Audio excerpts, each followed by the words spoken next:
Assalamualaikum warahmatullahi wabarakatuh. Waalaikumsalam warahmatullahi wabarakatuh. Ya, selamat pagi sahabat-sahabat, Bapak Ibu semuanya, dan tentunya selamat pagi Pak Farid Auladi, narasumber kita yang senantiasa membersamai ya di setiap Sabtu pagi ya. Alhamdulillah, Rabbil alamin, assalatu wassalamu ala asrofil anbiya'i wal mursalin, Sayyidina Muhammadin, wa ala alihi wa sahbihi ajma'in, amma ba'du. Ya, yang saya hormati Pak Farid Auladi yang sudah senantiasa hadir ya setiap pagi dan juga tentunya mempersiapkan materi-materi spesialnya buat hari ini, dan tentunya selamat pagi juga Bapak Ibu, sahabat-sahabat dari Saturday Morning Talk Spiritual Journey ini ya. Di sini alhamdulillah di Zoom sudah hadir 54 orang, Masya Allah. Dan di Facebook sudah hadir 22 orang ya. Di sini tadi ada Pak Ahmad, Mbak Almira, Mbak Ana, Ibu Andi, Ibu Ani, Ibu Arum, Pak Bambang, Pak Budi, Ibu Cut. Ini saya random ya, Bu Eneng, karena banyak sekali alhamdulillah. Ibu Iro, Pak Gaos, Ibu Mada, Ibu Nana, Masya Allah, selamat datang, selamat bergabung Ibu Nana. Bapak Ibu Mada ya, Ibu Mada, Pak Marwanto, Pak Pira, alhamdulillah turut bergabung juga Ibu Reni, Ibu Rosida ya, dan Pak Sigit masih baik lagi nih ya. Mohon maaf Bapak Ibu yang belum saya sebutkan satu persatu ya. Terima kasih sudah standby ya pagi-pagi untuk kita melanjutkan di pagi hari ini. Tak lupa saya sapa dulu ya di Facebook ya. Ini sudah 26 orang. Ada Ibu Musliantini, Ibu Di Ajeng Vivi, Mbak Istiqomah, Ibu Sri Hartati, Ibu Umi ya, Ibu Jum, Ibu Alifa, dan tentunya masih baik lagi, alhamdulillah. Baiklah Bapak Ibu semuanya ya, alhamdulillahirrahmanirrahim, puji syukur kita panjatkan kehadirat Allah Subhanahu wa taala karena sampai dengan hari ini kita semua masih diberikan kesehatan ya, nikmat sehat, nikmat iman, nikmat Islam, dan nikmat untuk terus menjemput ilmu Allah ya, dimudahkan untuk kita hadir di kajian pada pagi hari ini. Boleh Bapak Ibu silahkan dituliskan di kolom chat baik di Zoom maupun di Facebook, apa sih hal yang paling disyukuri oleh Bapak Ibu semuanya di pagi hari ini? Silahkan dituliskan ya. Ini sambil saya cek di chat, alhamdulillah sudah banyak nih yang menyapa ya, Bu Fatma, Pak Ahmad, Mbak Saidatin ya, Ibu Rosida, Bu Nana dari Bintan nih ya. Ini kita kayak seru ya kalau sahabat-sahabat di sini kita liburan bareng ke Resort Bay Bintan ya, Bu Nana. Oke, kemudian Mbak Riana, Ibu Siti Maria, Pak Gaus, Ibu Iro, Bu Wiji, Almira, Ibu Eni, Ibu Fatma, Ibu Sri ya, Ibu Teti ya, dan lain-lain, Mbak Mega juga. Alhamdulillah nih yang saya syukuri ada Ibu Nurul untuk semua energi di pagi hari untuk menyerap ilmu, alhamdulillah. Ibu Robiha selalu diberikan kesehatan, kesejahteraan, dan keberkahan. Nih Pak Muhammad Refi, Pak Tikon ya. Semoga selalu diberi kesehatan, kesejahteraan, keberkahan ya. Bu Anik sehat ya, Bu Anik nih ya, gardanya RSUD Pademangan, Masya Allah. Bu Anik sehat selalu ya, dengan birohnya Pagedangan juga ya, semuanya sekeluarga ya. Mbak Vira juga masih diberi kesehatan dan umur untuk bisa beribadah lebih baik lagi. Mbak Mega diberi kesehatan untuk hidayah, kesehatan ya, untuk hidayah untuk mengikuti kajian ini. Alhamdulillah Pak Tikon, hal yang paling saya suka di pagi hari ini bisa ikut kajian. Alhamdulillah ya Pak ya. Ibu Nana, terima kasih Coach, sama-sama Coach Nana ya. Ibu Eni masih diberi kesehatan ya, dan kesempatan untuk terus memperbaiki diri jadi lebih baik lagi. Kita sama-sama biar semangatnya tuh bergabung berjamaah ya. Girohnya juga insya Allah luar biasa. Ibu Fatma ini masih baik lagi ya, Masya Allah. Nanti saya baca terus. Ya, terima kasih Bapak Ibu semuanya yang sudah menuliskannya di kolom chat ya. Dan di pagi hari ini ya, untuk yang baru bergabung Bapak Ibu semuanya, perkenalkan saya dengan Anggi Pradita ya. Di sini kami membuat bersama Pak Farid membuat kajian ya, yaitu Spiritual Journey Morning Talks yang dilaksanakan setiap Sabtu pagi ya. Ini tentunya di awal kami mengadakannya di awal masa pandemi, bagaimana yang tadinya biasa kami mengadakan kajian offline supaya terus ngecas, terlebih dengan keadaan pandemi yang tentunya beberapa orang tidak mudah untuk selalu menata hati tetap positif, maka dibuatlah kajian seperti ini untuk kita terus recharge, terus memperbaiki diri dan terusnya selalu berada di energi positif ya. Dan tentu saja setiap pagi di 30 menit pertama Pak Farid akan menjawab pertanyaan-pertanyaan dari Bapak Ibu ya yang telah memberikan pertanyaannya di minggu lalu. Mudah-mudahan bisa tercover semua hari ini. Kemudian juga baru dilanjutkan sesi materi pada pagi hari ini, yaitu tentang jurus rangkaian uang ya. Ini adalah salah satu jurus ya pendalaman dari ilmu magnet rezeki yang diramu oleh Ustadz Nasrullah ya. Di sini tentunya kita mempelajari sedikit demi sedikit, kita kupas bawahnya satu persatu ya. Kita punya satu persatu supaya makin paham dan tentunya makin mudah untuk kita praktekkan. Baiklah, kalau begitu, seperti biasa Pak Farid akan membukanya juga dengan doa, maka kepada Pak Farid saya persilakan. Baik, terima kasih Mbak Anggi dengan Prita Consultingnya yang senantiasa setia menemani kita. Assalamualaikum warahmatullahi wabarakatuh. Alhamdulillahirrabbilalamin wa bihi nasta'in ala umuri dunya waddin. Assalatu wassalamu ala asrafil anbiya'i wal mursalin Sayyidina Muhammadin wa ala alihi wa sahbihi ajma'in amma ba'du. Qala rabbi shrah li sadri wa yassir li amri wahlul 'uqdatam min lisani yafqahu qawli. Qala Allah Ta'ala fil Qur'anil Karim, a'udzu billahi minasy syaithanir rajim. Ya ayyuhalladzina amanu ittaqullaha haqqa tuqatih wa la tamutunna illa wa antum muslimun. Bapak Ibu hadirin, teman-teman, rekan-rekan, kakak adik rahimakumullah, marilah kita senantiasa manjatkan puji syukur kehadirat Allah Subhanahu wa taala, Tuhan semesta alam yang telah begitu banyak memberikan banyak hal kepada kita, termasuk di dalam kondisi yang paling tidak menyenangkan sekalipun senantiasa Allah memberikan rezeki, memberikan kenikmatan kepada kita. Hanya kita saja yang kadang-kadang tidak pernah mampu menangkap bahwa itu sebagai satu kenikmatan. Salawat serta salam senantiasa kita sanjungkan kepada junjungan kita Rasulullah Muhammad SAW beserta keluarganya, para sahabatnya, kemudian juga tentunya kita umatnya di akhir zaman, dan kita berharap semoga Rasulullah kelak di yaumil akhir memberikan syafaatnya kepada kita. Bapak Ibu hadirin, teman-teman rahimakumullah, kita awali acara ini dengan pembacaan doa. Kita berharap kepada Allah, kita meminta kepada Allah, kita bersandar hanya kepada Allah, dan kita memohon dimudahkan segala urusan kita. Mari kita mulai dengan pembacaan Al-Fatihah. Al-Fatihah. A'udzubillahi minasyaitonirrajim. Bismillahirrahmanirrahim. Alhamdulillahirabbil alamin arrahmanirrahim maliki yaumiddin. Iyyaka na'budu wa iyyaka nasta'in. Ihdinas shiratal mustaqim shiratal ladzina an'amta 'alaihim ghairil maghdubi 'alaihim waladdallin. Amin. Ya Allah, Engkau yang Maha Pengasih, Engkau yang Maha Penyayang. Aku memohon kepadamu bagi semua orang yang hadir dalam kajian ini beserta keluarga besarnya. Limpahkanlah nikmat sehat kepada mereka, ya Allah. Luaskanlah rezeki mereka, ya Allah. Sempurnakanlah kebaikan mereka, ya Allah. Berkahi usia mereka dan mudahkan segala urusan mereka. Bahagiakan dan muliakanlah hidupnya.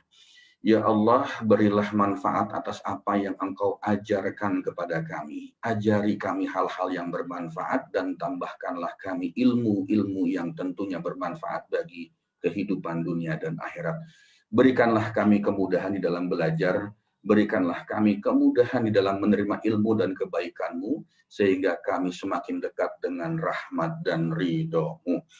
Amin, amin ya Allah ya Rabbal Alamin. Dan seperti biasa juga, mari kita membiasakan untuk mendoakan ya semua teman-teman kita, keluarga kita yang pada saat ini barangkali sedang diberikan nikmat tidak sehat ya, sedang diberikan ujian atau cobaan atau apapun itu namanya. Ya Allah, ya Tuhan manusia, ya hilangkanlah penyakit mereka ya Allah. Berikanlah mereka kesembuhan karena Engkau adalah Maha Penyembuh. Tiada yang dapat menyembuhkan penyakit kecuali Engkau dengan kesembuhan yang tidak meninggalkan penyakit lain.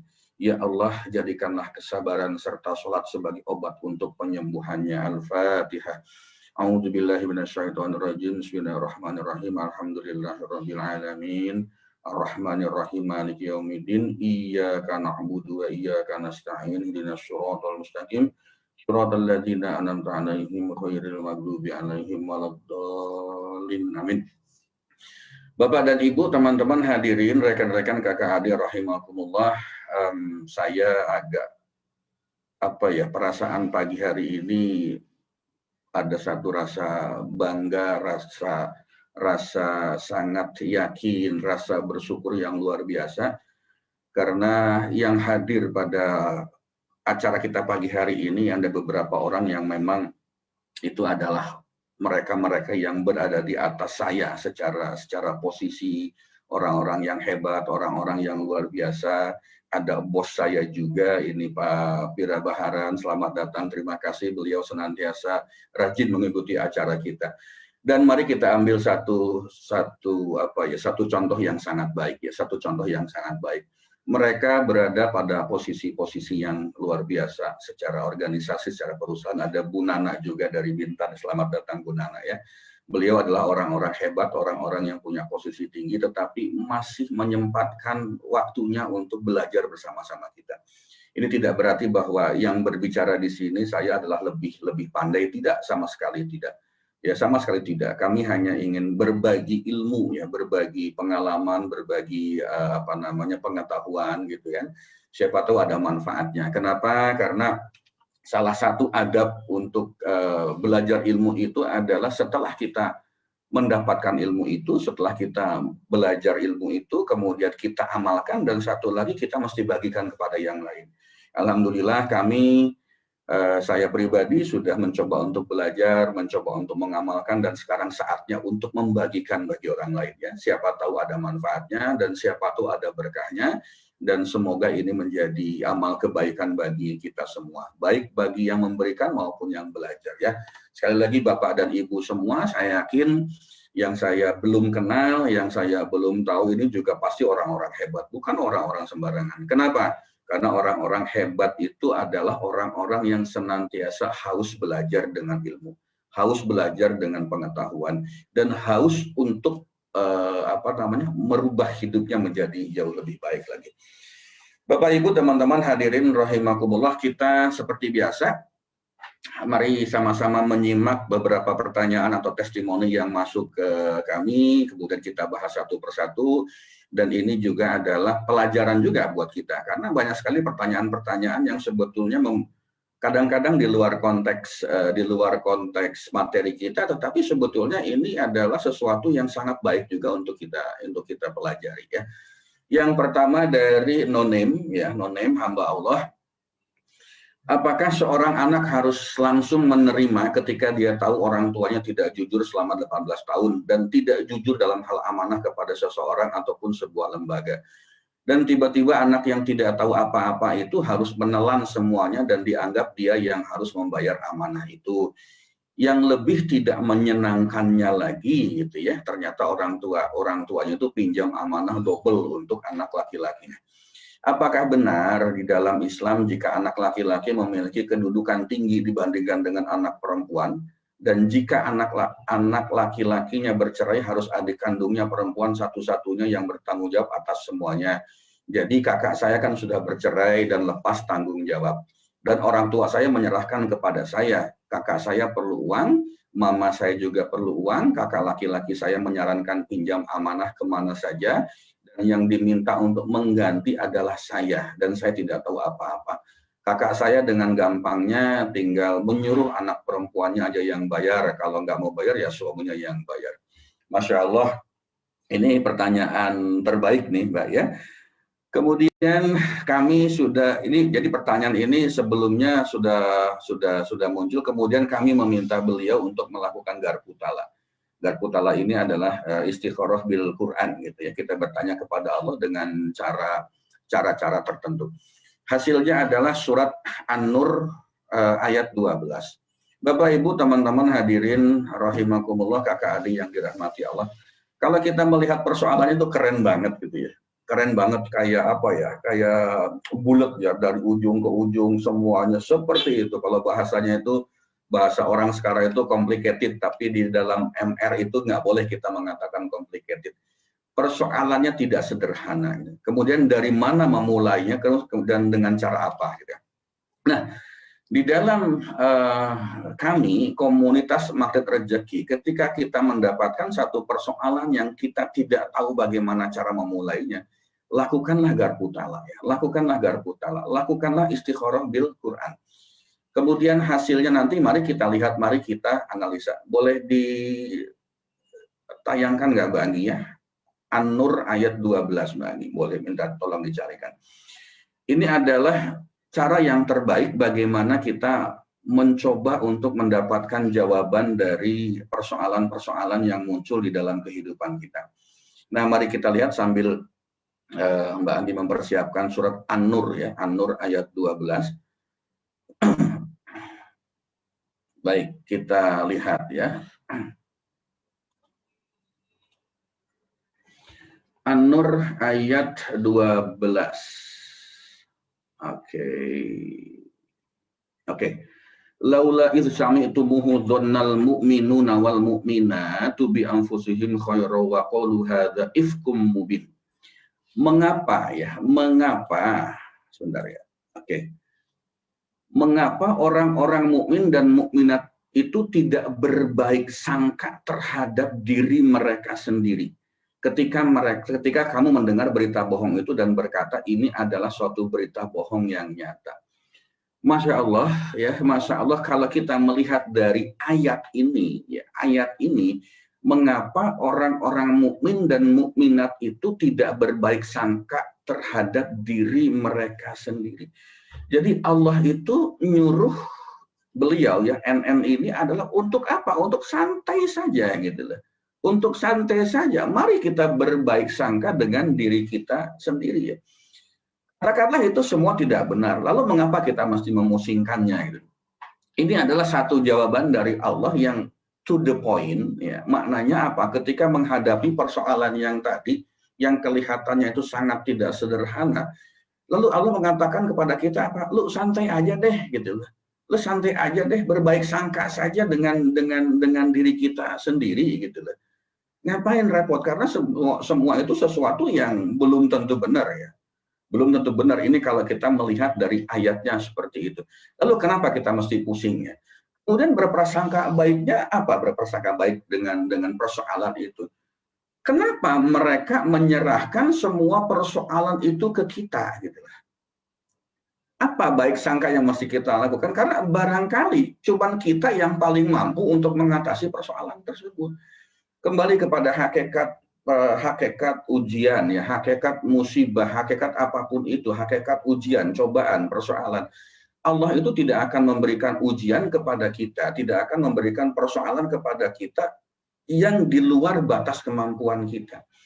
Jadi berprasangka baiknya itu adalah kenapa ya? Kenapa mereka menyerahkan semua persoalan itu kepada kita? Karena barangkali cuman kita yang paling mampu untuk mengatasi persoalan tersebut. Hayo ya, husnuzon saja. Hayo berprasangka baik saja.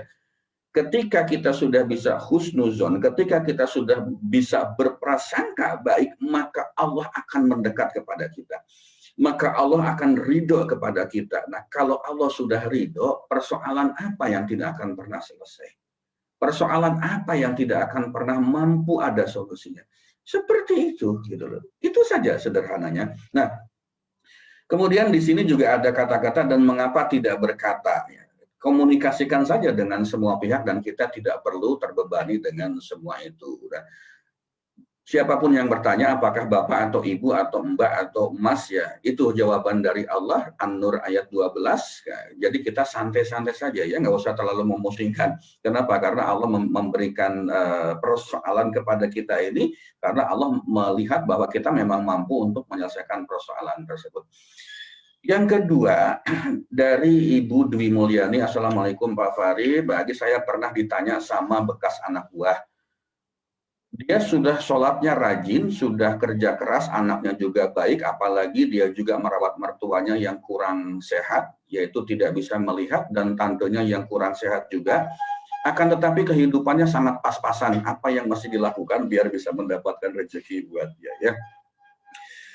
Ini pertanyaan yang biasa muncul, banyak muncul juga, banyak orang-orang yang melakukan konseling kepada kami itu bilangnya begini, bicaranya begini. Pak, kan katanya kami disuruh untuk mendekat kepada Allah, kami disuruh untuk meningkatkan ibadah ritual, kami disuruh untuk berbuat baik, memuliakan orang lain dan sebagainya. Saya itu sudah melakukan itu semua loh Pak. Saya itu bahkan sudah tahajudnya juga, tobatnya, sholat sunnahnya, sholat wajib 5 waktunya itu yang mesti di masjid kalau laki-laki misalnya ya. Di awal waktu itu sudah semua saya lakukan. Tetapi kenapa? Kok rezekinya itu masih belum bagus juga gitu. Masih ada perisai rezeki juga gitu. Nah, ini akan saya jawab secara umum. Jadi ada satu kasus juga bukan kasus ya, artinya kita kan sering melayani konseling hal-hal seperti ini, live coaching, model-model seperti itu, atau live counseling lah seperti itu misalnya. Jadi ada satu teman, satu jamaah gitu ya, yang menyampaikan hal yang lebih kurang sama seperti pertanyaan Ibu Dwi Mulyani ini. Beliau mengatakan bahwa saya sekarang sudah berubah banyak, berubah baik, mencoba semaksimal mungkin untuk mendekati Allah, tapi kenapa rezekinya masih belum bagus juga. Sholatnya udah oke, sholat sunatnya sudah oke, wajibnya sudah di awal waktu, sudah ke masjid semuanya, tapi masih saja. Waktu itu pernah kejadian secara materi dia bagus, tiba-tiba stop, blok gitu, tiba-tiba berhenti bloknya. Dan tidak ada lagi satu materi yang masuk ke dalam rezekinya lah bahasanya. Dan rezekinya tiba-tiba stop, berhenti, ditutup sama Allah. Lalu kita mencoba melakukan penggalian lebih dalam lagi. Ternyata Bapak, Ibu, hadirin teman-teman, rekan-rekan kakak adik rahimakumullah, kita itu tidak bisa hanya melihat tampilan luarnya saja gitu ya. Misalnya ada seseorang yang sudah sangat baik ibadah, sholat wajibnya sudah sangat baik, sholat sunnahnya sudah sangat baik, sedekahnya juga sudah sangat baik, memuliakan orang lain juga sudah sangat baik. Itu adalah tampilan di luar, secara fisiknya seperti itu. Lalu ketika mereka yang secara fisiknya itu sudah sedemikian baiknya, kenapa kok masih belum muncul juga rezeki yang melimpahnya itu? Karena ternyata apa? Ternyata banyak hal tersembunyi di dalam hati. Nah, ini urusan hati gitu ya. Jadi Allah itu ketika ingin menyempurnakan kebaikan seseorang, ketika ingin meningkatkan derajat seseorang menjadi derajat yang lebih baik lagi, pertama yang akan diperbaiki oleh Allah itu adalah tampilan luarnya dulu, fisiknya dulu. Kelihatannya baik, sholatnya rajin, sedekahnya rajin, berbaginya bagus, memuliakan orang lain juga rajin. Kelihatannya oke, dan Allah berikan rezekinya datang secara bertubi-tubi. Tetapi kenapa kok tiba-tiba rezekinya seperti di stop? Inilah cara Allah ingin menyempurnakan kebaikan bagi seseorang. Nah, teman kami ini, ya klien kami ini atau jamaah kami ini, tampilan luarnya sudah oke, tetapi kenapa tiba-tiba stop? Ketika kita menggali ke dalam hatinya, ke dalam pikirannya, ternyata di situ masih ada hal-hal yang mengganjal. Ya, kita dalami lebih detail lagi, oh ternyata dia masih punya hubungan yang tidak baik secara batin antara beliau dengan orang tuanya. Masih ada ganjalan-ganjalan di hati beliau dengan orang tuanya.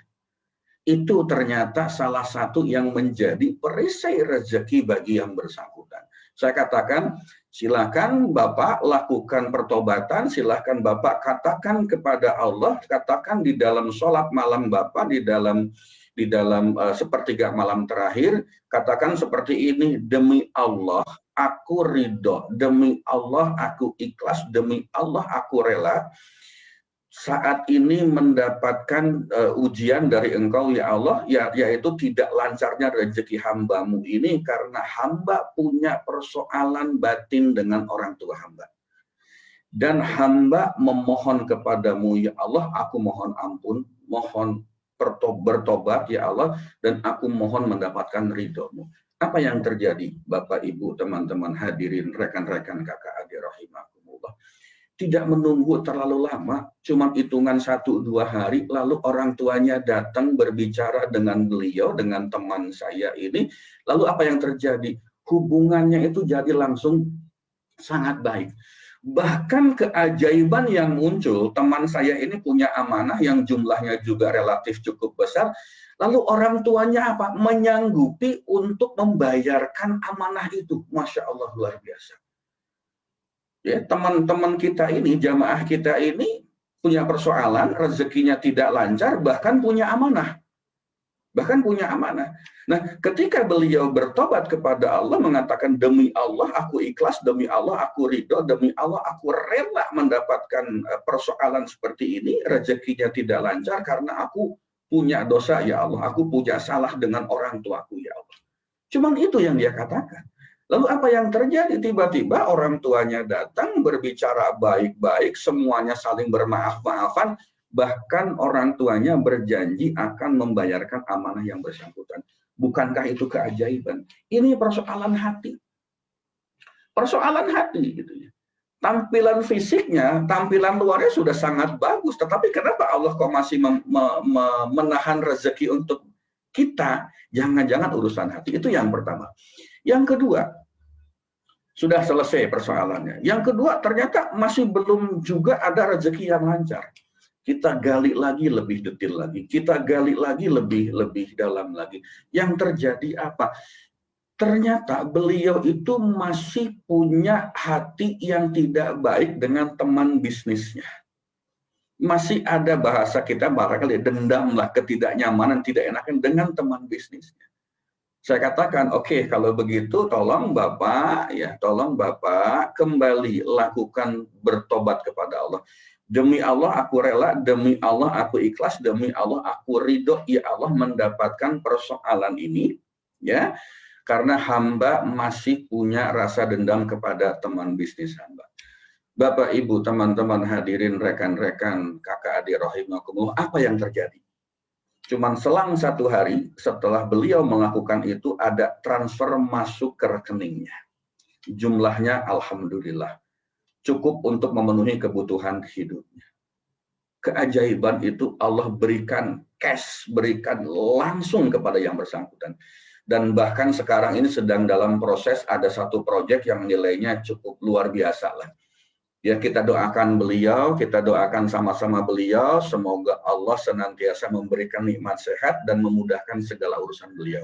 Kita minta Allah berikan rezeki yang luas kepada beliau, kita minta Allah berikan rezeki yang melimpah ruah dan berkah untuk beliau. Ya, ini Bapak Ibu teman-teman hadirin rahimakumullah, pertanyaannya, jika terjadi dengan diri kita sendiri, jika terjadi dengan orang lain, dengan siapapun, Pak, kenapa?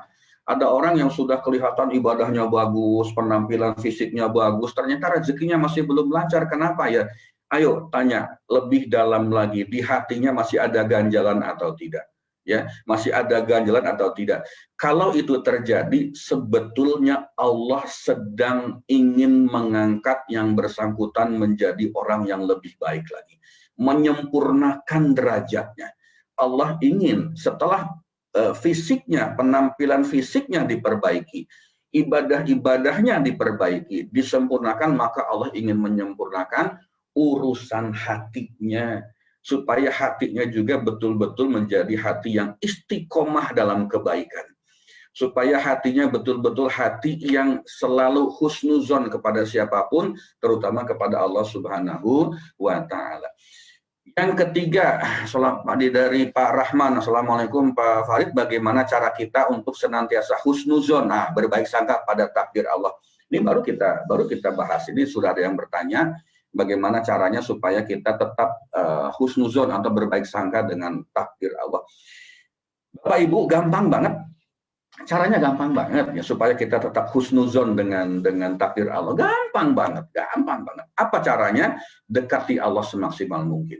Ya, dengan cara apa tadi? Ritual ibadah kita tingkatkan, sholat wajibnya di awal waktu, kemudian ke masjid kalau untuk pria, laki-laki, kemudian sedekahnya, sholat sunatnya perbaiki, semuanya seperti itu.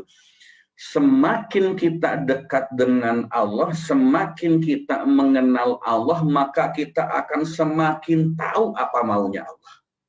Itu husnuzon pada takdir Allah. Allah itu selalu memberikan yang terbaik untuk kita. Tidak mungkin Allah memberikan yang tidak baik untuk kita. Allah itu maha baik. Jadi kadang-kadang kita itu memang sering berpikiran, kenapa ya Allah kok aku diberikan sesuatu yang tidak enak seperti ini? Padahal sebetulnya itu adalah sesuatu yang terbaik pada saat kita. Gara-gara kita tidak tahu ilmunya, maka kita tidak berpikir bahwa itu sesuatu yang baik. Kenapa kita tidak berpikir sesuatu yang baik? Karena kita belum dekat dengan Allah.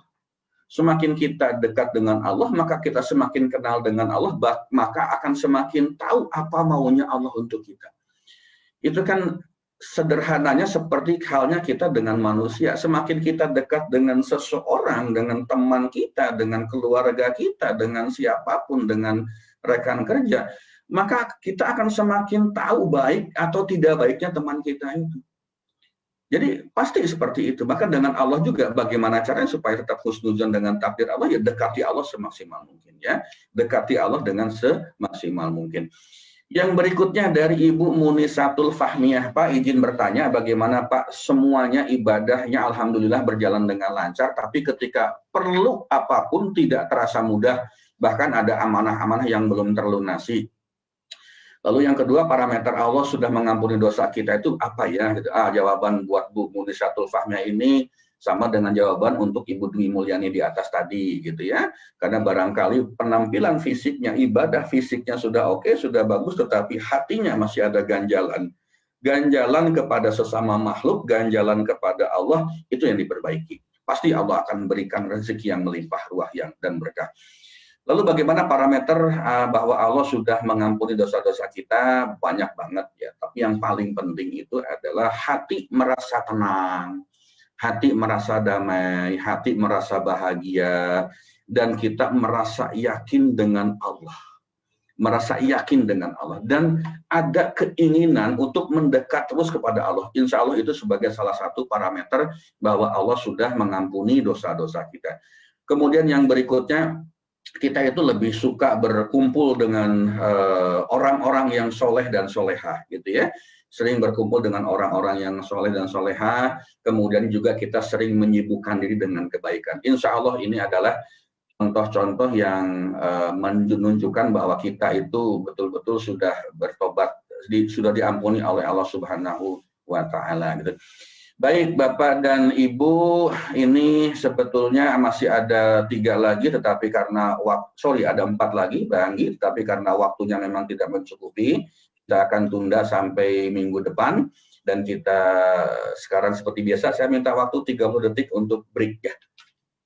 Baik, ya terima kasih Pak Farid atas pemaparan dari pertanyaan-pertanyaan ya yang telah Bapak Ibu berikan. Jadi mohon izin Bapak Ibu yang bertanya itu lumayan ya, ada banyak untuk 2 minggu terakhir ini, dan untuk yang mau bertanya juga usahakan sebelum hari Rabu ya, karena biasa saya batas untuk memberikan pertanyaan ke Pak Farid sebelum hari Rabu ya, supaya beliau bisa mempersiapkan jawabannya.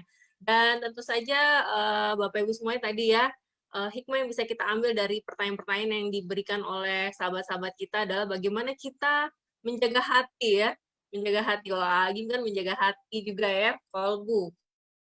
Jadi bagaimana kita menjaga hati itu selalu berprasangka baik bagi sesama manusia, maupun juga tentunya yang paling utama adalah kepada Allah.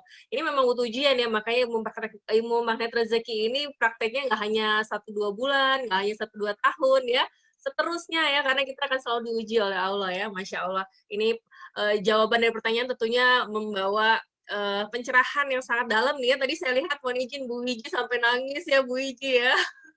Dan juga ada Bapak Ibu yang ibu-ibu yang di Facebook juga memberikan ikon menangis gitu ya. Jadi tentunya mudah-mudahan ini jadi mengetuk Allah menghadirkan kita ke sini, tentunya tidak ada yang serba kebetulan ya. Sudah dijalankan, kita dimudahkan hadir pagi ini untuk mendengarkan sesuatu yang mungkin bisa menjadi jawaban nih kegalauan hati kita ya, alhamdulillah.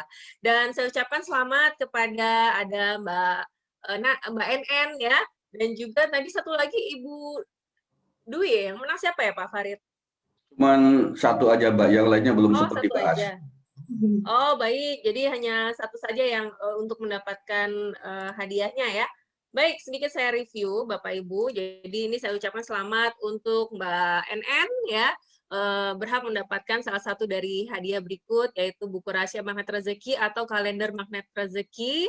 Kemudian untuk Bapak Ibu yang lain yang mau bertanya ya, jadi usahakan silakan jawaban testimoni atau pertanyaannya diberikan paling lambat hari Rabu supaya bisa dipersiapkan untuk dijawab oleh Pak Farid Auladi ya. Alhamdulillah. Baik, kalau begitu kita masuk ke tema materi hari ini ya. Kita sudah belajar banyak hal, bagaimana menjadi magnet bagi ilmu Allah, bagaimana menarik rezeki dengan cara Allah. Sekarang pertanyaannya adalah bagaimana pada saat kita sudah menerima rezeki banyak tapi kok nggak habis-habis terus ya, kurang terus nggak, atau nggak berlebih terus nih, kalau pakai bahasa disiplin kata jadi agak ini ya. Nah, gimana caranya supaya pada saat kita sudah mendapatkan rezeki yang begitu berlimpah ya, ini kita mulai bisa mengelola keuangannya dengan baik, sehingga tentunya segala kebutuhan kita selalu tercukupi. Nah, saat ini alhamdulillah kita masuk dalam pendalaman materi, yaitu jurus kerangkeng uang ya. Tentunya Pak Farid nih, saya tahu banget cara beliau mengelola keuangan itu luar biasa ya. Mari kita belajar, mudah-mudahan kita bisa mempraktekannya dengan lebih baik lagi ya. Oke, kepada Pak Farid silahkan untuk menyampaikan materinya, Pak. Oke.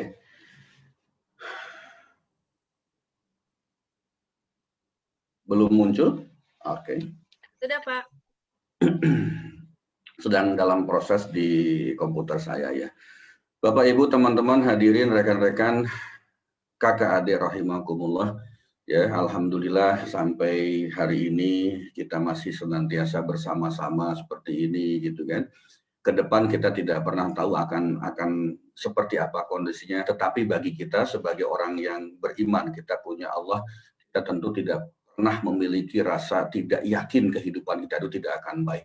Jadi mari kita senantiasa untuk selalu yakin kita punya Allah, kita punya yang maha pemberi, yang maha pembagi rezeki gitu ya.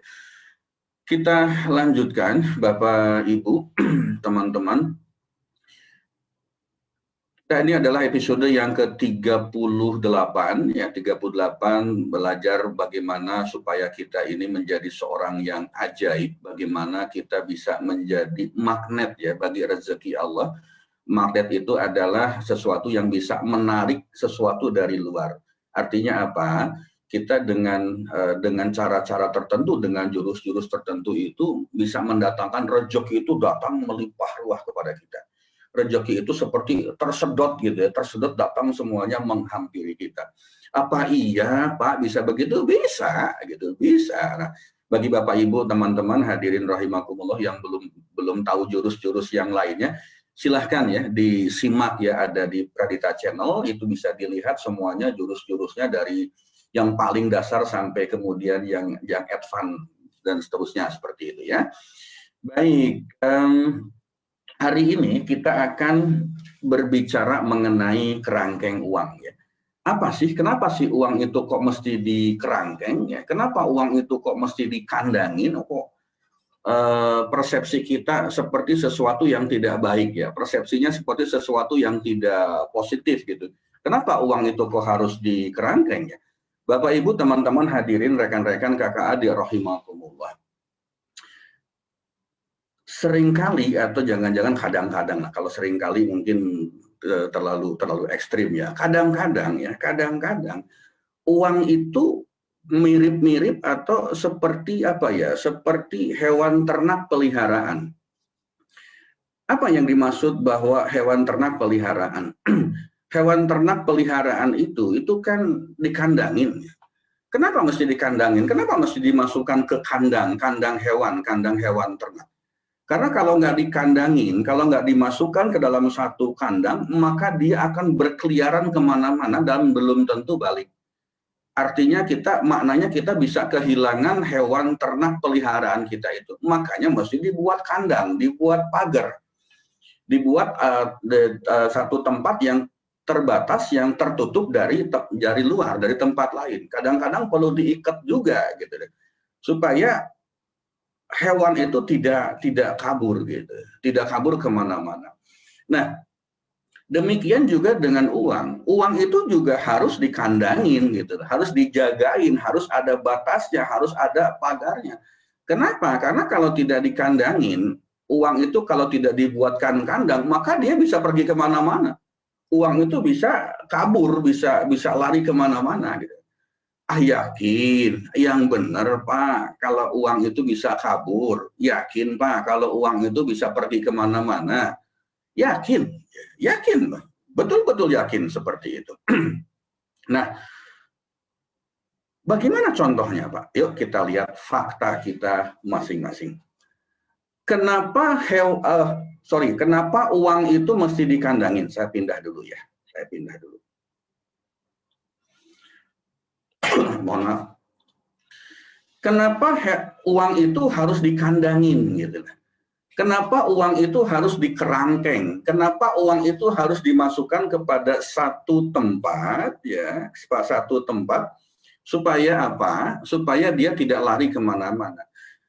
Karena kita, ya, kita itu di dalam membelanjakan uang itu lebih mementingkan keinginan, bukan keperluan.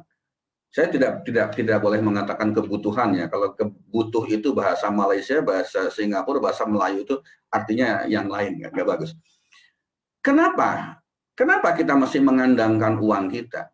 Karena sebetulnya di dalam kita mengeluarkan uang, hayo jujur dengan diri kita masing-masing, kita itu lebih banyak mengeluarkan uang untuk keinginan kita, bukan keperluan kita. Mari kita lihat. Keperluan kita makan sehari 3 kali, yang penting adalah 4 sehat, 5 sempurna, gizinya tercukupi, itu sudah cukup. 4 sehat, 5 sempurna, kalau zaman dulu ada pelajaran anak-anak SD, anak-anak TK seperti itu. Makan itu yang penting 4 sehat, 5 sempurna, maka itu sudah bagus. Nah, kalau kita bicara 4 sehat, 5 sempurna, itu kan ada nasi, ada ikan, ada sayur gitu kan ya. Kemudian macam-macam ya, ada susunya. Kalau kita bicara nasi yang biasa juga ada harga-harga barangkali yang standar 8.000, 10.000 juga sudah enak, cukup ya.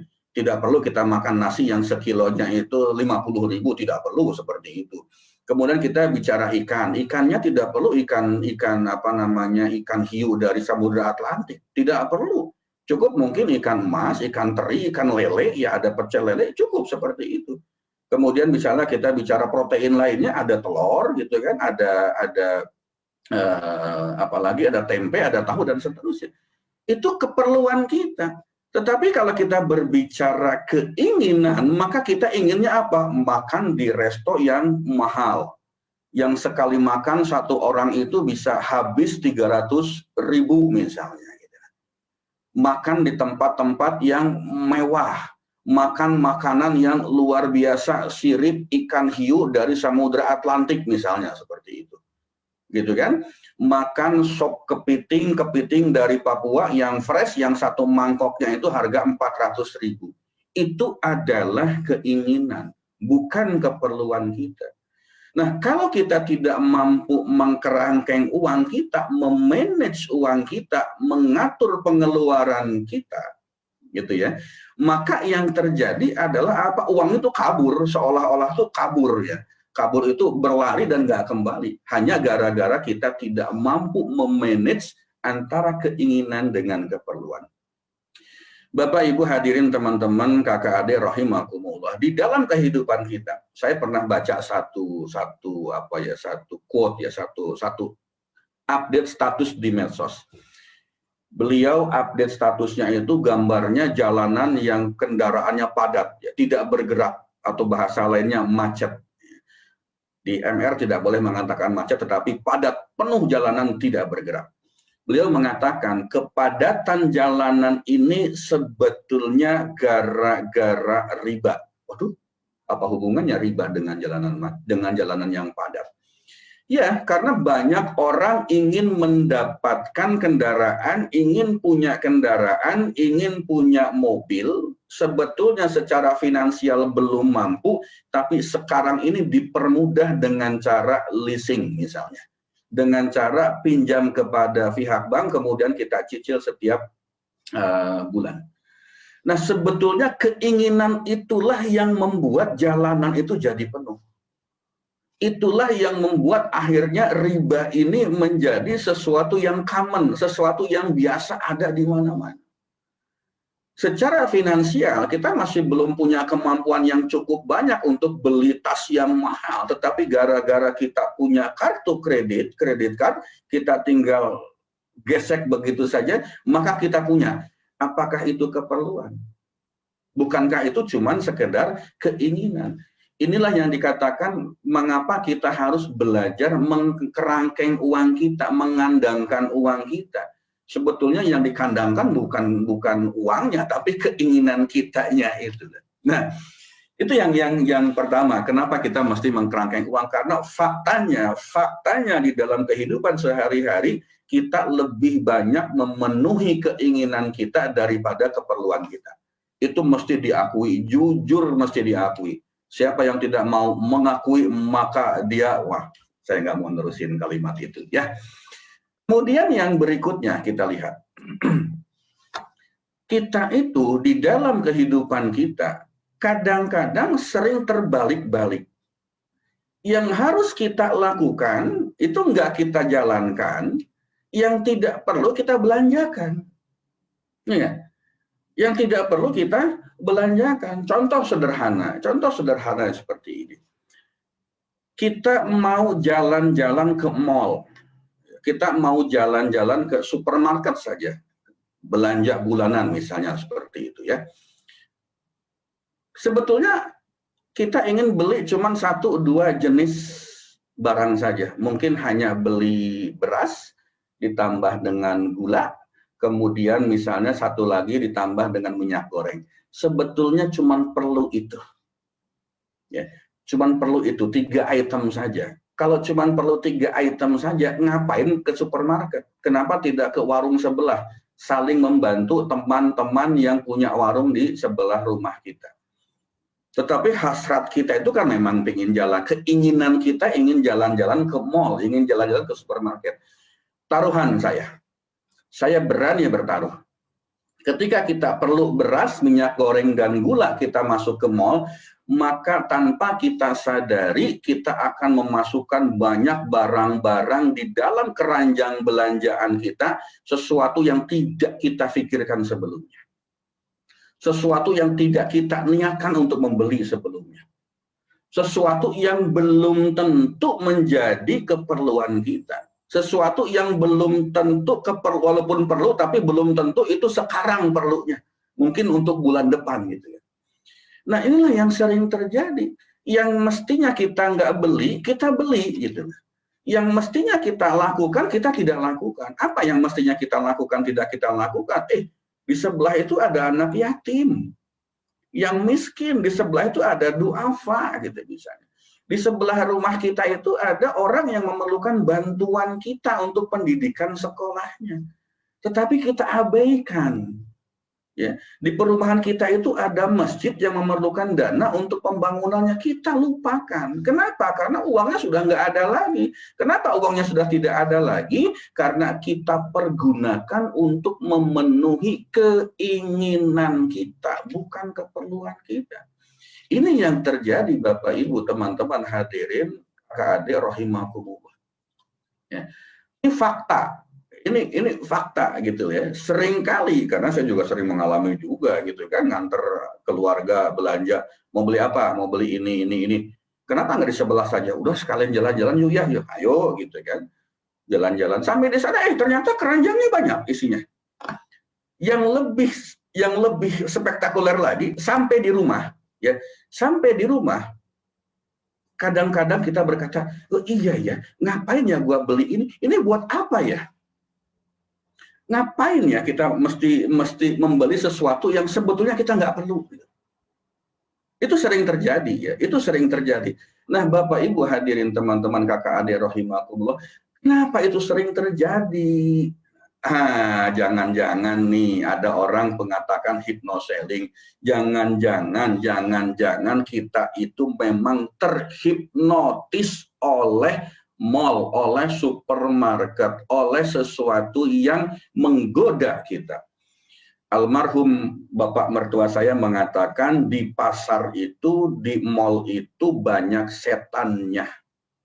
Ini bahasa orang tua, bahasa beliau yang tidak tercukupi informasi kekinian, pemahaman beliau yang tradisional, konvensional, yang lugu seperti itu, dan ternyata memang benar. Saya sendiri sering mengalami seperti itu. Kalau saya misalnya antar keluarga belanja ke pasar tradisional saja gitu kan, yang becek-becek dan seterusnya, itu pada saat melihat sayur-sayuran di pasar itu, wah, rasanya tuh pengen beli ini, beli ini, beli ini, beli ini. Masuk ke toko sembako itu begitu banyak barang-barang dagangan yang menarik untuk dibeli. Itulah setan kalau bahasa ayah mertua saya almarhum. Setan yang menggoda kita gitu. Itu setan yang menggoda kita. Ketika kita masuk ke los daging, kios daging misalnya, atau ikan, itu melihat daging segar, melihat ikan segar, rasanya pengen beli, pengen macam-macam. Dan ketika sampai di rumah, saya mengatakan, oh iya ya, buat apa ya beli ini? Di rumah masih ada juga. Kenapa mesti beli ini? Kenapa mesti beli itu? Dan inilah hal-hal yang dimanfaatkan oleh produsen-produsen, pedagang-pedagang di mana? Di mall, di pasar, di tempat-tempat yang lain. Bapak, Ibu hadirin, teman-teman, rekan-rekan, kakak adik rahimakumullah. Kita lihat gambar di sini, diskon 50-70%. Coba, menarik nggak? Tergoda nggak? Yang tadinya kita ke supermarket, yang tadinya kita ke mall, cuman pingin beli beras, pingin beli minyak goreng, pingin beli gula pasir, ternyata kita pulang bawa sepatu, kita pulang bawa tas, kita pulang bawa celana, kita pulang bawa baju, kita pulang bawa apa lagi? Ya, mainan anak-anak dan seterusnya. Bukankah itu yang dimaksud bahwa uang kita itu nggak dikerangkeng persoalannya? Sehingga apa? Kabur, larinya kemana? Nyamperin baju, larinya nyamperin celana, larinya nyamperin sepatu, larinya nyamperin barang-barang lain yang sebetulnya kita tidak perlukan. Gara-gara apa? Tulisan diskon up to 70%. Ya. Diskon sampai 70%. Bapak Ibu, kalau membaca diskon sampai 70%, ya, apa yang terbayang di benak kita? Apa yang terbayang di benak kita? Ya, yang terbayang di benak kita bahwa itu diskonnya 70%. Yakin aja dengan saya. Padahal ada tulisan up to. Tulisan up to-nya dibikin kecil. Dibikin hampir tidak terlihat oleh mata kita. Dari jauh kalau kita lihat seperti inilah, 50-70, kita membayangkan bahwa diskonnya itu memang benar-benar 50%, benar-benar 70%.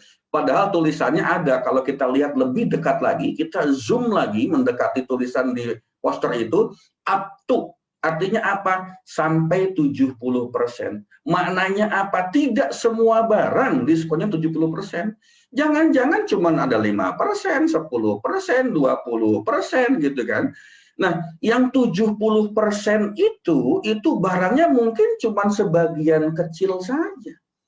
Katakanlah ada 100 item barang. Yang diskon betul-betul 70% itu paling cuma berapa? 5-10 item barang saja. Dari 100 item barang ya, contoh sederhana misalnya. Sementara yang 95 jenis lainnya itu diskonnya cuma 5%, cuma 10% dan seterusnya.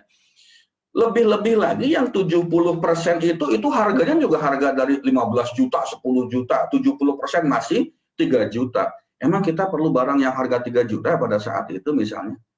Inilah jebakan-jebakan hypnoselling yang membuat kita tidak sadar bahwa kita akan beli sesuatu yang sebetulnya kita nggak perlukan. Beli sesuatu yang sebetulnya hanya untuk memenuhi keinginan, nafsu, syahwat kita terhadap satu barang. Ini fakta, ini kejadian. Bapak, Ibu, teman-teman hadirin, rekan-rekan kakak adik rahimakumullah. Diskon 20%. Yakin nggak bahwa itu diskon 20%?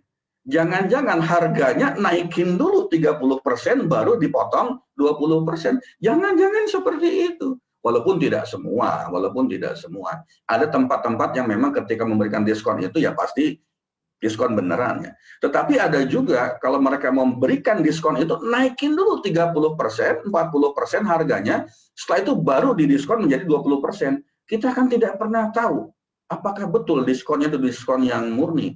Jangan-jangan permainan yang seperti itu. Inilah jebakan-jebakan keinginan, jebakan-jebakan untuk menuruti hawa nafsu kita. Itu yang membuat uang kita kadang-kadang kok tiba-tiba hilang, tiba-tiba ada. Dan kita tiba-tiba kaget sampai rumah, kenapa saya beli baju ya? Kenapa saya beli celana ini ya? Kenapa saya beli tas ini ya? Padahal awalnya tidak perlu itu. Cuman ingin beli 3 item, beras, gula, sama minyak goreng. Bapak Ibu hadirin rahimakumullah. Jebakan yang berikutnya kalau mau Bapak Ibu bisa lihat di layar ya. Harga psikologis. Saya mengatakan harga psikologis seperti ini. Ini bahasa saya. Saya bukan orang marketing. Saya tidak menguasai hypnoselling, tetapi saya hanya ingin mencoba mengamati dari kacamata orang awam. Saya hanya ingin mencoba melihat apakah betul seperti itu. Mohon maaf jika ada Bapak Ibu yang memang bergerak di marketing sebagai sales, apakah betul yang saya sampaikan seperti ini? Ya, silakan. Saya hanya melihat dari sisi kacamata orang awam, kemudian kita kaitkan bagaimana cara kita untuk memanage keuangan kita supaya kita lebih baik lagi. Menurut saya ini harga psikologis. Bapak Ibu, mari kita lihat harganya berapa. Misalnya mau beli satu baju ya. Harganya 299.750. Di sebelahnya itu harganya 350, di sebelahnya harganya 310, harganya 305 misalnya. Ketika Bapak dan Ibu melihat harga angka 2 di depan ini, bandingkan dengan harga lain, harga 302, harga 305, harga 310. Mas, ini murah. Ini murah, Bu, ini murah, 299. Kita itu tidak pernah lihat buntutnya nih, 99.750. Padahal kalau dengan 300.000 itu berapa bedanya? Cuman berbeda 250 rupiah. Kita melihat, wah murah ini, 299. Di sebelahnya ada harga 310. Padahal kalau kita lihat antara 299.750 dengan yang 310.000 itu bedanya cuma berapa? Ya, 10.250 rupiah. Tetapi ketika kita melihat angka 2 di depan ini, inilah yang disebut dengan angka jebakan psikologis, harga psikologis. Kita terhipnosis oleh permainan angka-angka yang seperti ini. Kita terhipnotis oleh angka-angka up to 70%. Kita terhipnotis dengan angka-angka 20%. Inilah yang sering membuat kita tidak rasional di dalam belanja. Ini yang membuat kita jadi gelap mata di dalam membelanjakan uang kita. Bapak, Ibu, teman-teman hadirin rahimakumullah. Apalagi kalau sudah ada tulisan diskon akbar nasional menyambut Idul Fitri 1440 Hijrah. Masya Allah. Diskon nasional akhir tahun. Masya Allah. Apalagi sekarang ada all shop online shop, ada macam-macam, ada Topet, ada Bukalapak, ada Lazada, ada Shopee. Setiap hari di televisi lihat iklannya apa? Serba 1.000, serba 10.000, serba serbi, macam-macam. Apalagi ya, nih saya ingin melihat pola belanja orang-orang yang satu, dia punya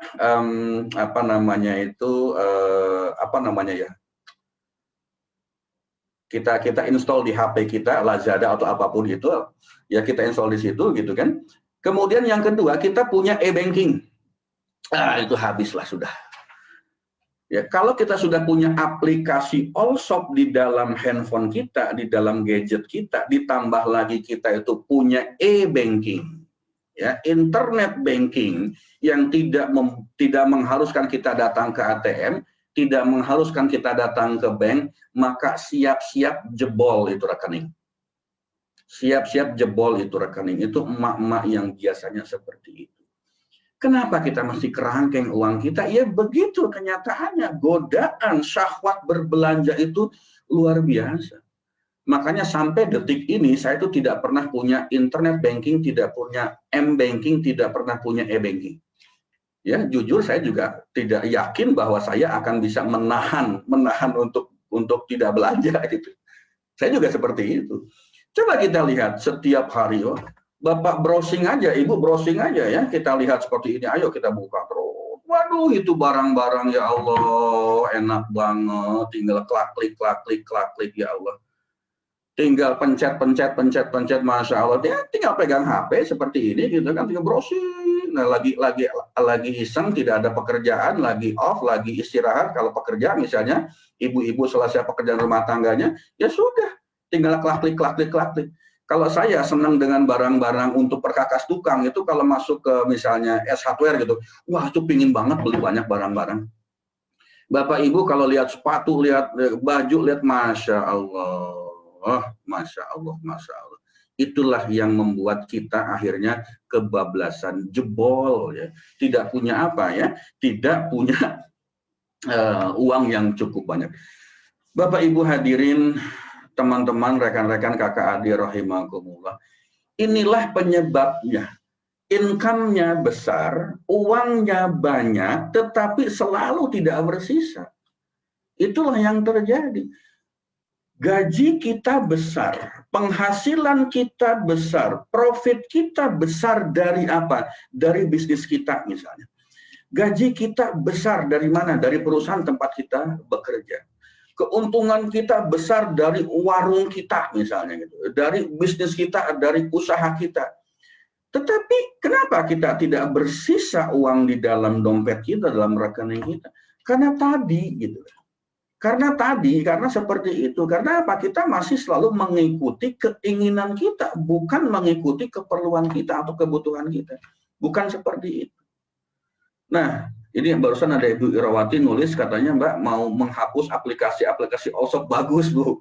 Hapus aja lah aplikasi-aplikasi itu. Itu cuma jebakan. Ya. Dan yang lebih mengerikan Bapak Ibu, kalau kita punya uang di rekening bank kita, kemudian kita punya e-banking, punya internet banking, punya m-banking, kemudian itu uangnya sudah habis, kita punya kartu kredit, maka yang akan dimanfaatkan adalah kartu kreditnya. Artinya apa? Satu kali punya pinjaman, kelak bisnis kita tidak lancar. Misalnya kita kena PHK, pengurangan karyawan karena kondisi COVID-19 seperti ini, yang terjadi apa? Penghasilan tidak ada atau bisnisnya tidak berlanjut dan kita punya pinjaman di mana-mana. Bagaimana cara untuk tutup pinjaman? Gali lubang, tutup lubang, pinjol. Itu yang terjadi pada saat ini di kehidupan kita.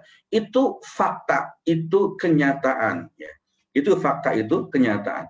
Kenapa itu bisa terjadi? Karena apa? Yang pertama bisa jadi karena harta kita itu tidak berkah. Habis ini kita akan bahas. Yang kedua bisa jadi karena kita tidak pandai untuk mengelola harta kita. Itu yang terjadi. Nah, yang tidak pandai mengelola harta kita tadi saya sampaikan di depan itu. Ada belanja. Rencananya cuma beli 3 item, beli beras, beli minyak goreng, sama beli gula. Giliran pulang sampai rumah ada tas, ada sepatu, ada celana, ada daleman, ada macam-macam yang tidak pernah kita perlukan sebetulnya. Itulah yang kita katakan karena kita tidak bisa mengelola keuangan kita. Nah, apa yang menjadi tidak berkah dari harta kita? Mari kita belajar sama-sama. Bapak, Ibu, teman-teman hadirin, rekan-rekan kakak adik rahimakumullah. Kalau kita berbicara harta atau rezeki kita bahasanya, sebetulnya hartanya sih. Kalau rezeki itu kan bentuknya banyak. Rezeki bukan cuma masalah uang, rezeki itu punya badan yang sehat, punya teman yang baik, punya keluarga sakinah mawaddah warohmah, punya anak soleh dan soleha, itu adalah rezeki. uang kita, harta kita itu tidak berkah atau berkah. Ciri-ciri harta yang berkah, harta itu akan membuat hati kita itu semakin dekat dengan Allah. Dan jiwa kita itu tenang. Hayo, koreksi diri kita masing-masing pada saat ini. Hayo, lakukan introspeksi diri kita dengan harta yang kita miliki pada saat ini. Andai Bapak, Ibu, teman-teman, hadirin, rekan-rekan, kakak, adik, rahimakumullah, sekarang ini punya harta, punya materi yang banyak, tetapi hatinya tidak dekat dengan Allah, tetapi jiwanya tidak tenang dalam kehidupan ini, tidak nyaman, tidak bahagia, barangkali harta kita itu bukan harta yang berkah. Karena salah satu ciri harta yang berkah itu adalah hati kita semakin dekat dengan Allah. Ya, hati kita semakin dekat dengan Allah. Jiwa kita itu tenang dengan Allah. Jiwa kita itu betul-betul meyakini bahwa Allah lah yang menjadi tujuan hidup kita. Kalau Bapak Ibu sudah punya keyakinan seperti itu, insya Allah berarti hartanya berkah. Tetapi jika sebaliknya, Bapak Ibu punya gaji yang besar, Bapak Ibu punya penghasilan yang besar, Bapak Ibu teman-teman punya usaha yang baik, punya bisnis yang baik, yang berkembang, yang maju, profitnya banyak, gitu kan? Tetapi hati kita tidak pernah tenang, tetapi kita perasaan ingin dekat dengan Allahnya itu tidak ada, atau belum besar, barangkali harta kita itu tidak berkah. Itu saja cirinya. Ingin melihat harta kita itu berkah seperti apa, ya. Kemudian yang kedua, ciri-ciri harta kita itu berkah, kita itu akan sangat mudah memberikan sedekah dan menunaikan zakat. Teman-teman, kakak adik, rahimakumullah, yang namanya sedekah itu tampaknya sederhana, tampaknya mudah. Tetapi kalau hati kita belum tersentuh, itu bukan sesuatu yang luar biasa. Rasanya itu tidak mudah kita untuk mengeluarkan uang. Kita mesti berhitung. Kalau saya keluarkan 100.000, nanti saya dapat apa? Seperti itu banyak. Banyak yang seperti itu. Makanya ada orang mengatakan kalau kita ngopi-ngopi santai, ngopi-ngopi cantik, keluar 100.000, 200.000, traktir temen, itu rasanya ganteng-enteng aja, gampang-gampang aja. Tetapi ketika masjid mengeluarkan 50.000 masuk ke dalam kotak masjid, itu rasanya mikir berkali-kali, jangan-jangan harta kita memang belum berkah. Jangan-jangan harta kita memang belum berkah. Atau misalnya kita kumpul nih dengan teman-teman, ada 3 atau 4 orang, yuk makan bareng-bareng. Kemudian setelah selesai mau bayar itu mikir, nunggu, aduh siapa yang bayar ya? Gue yang bayar apa dia yang bayar? Nunggu gitu, melambat-lambatkan. Semua orang berpikir seperti itu. Jadi nggak ada yang inisiatif membayarkan raktir teman misalnya. Jangan-jangan harta kita memang belum berkah.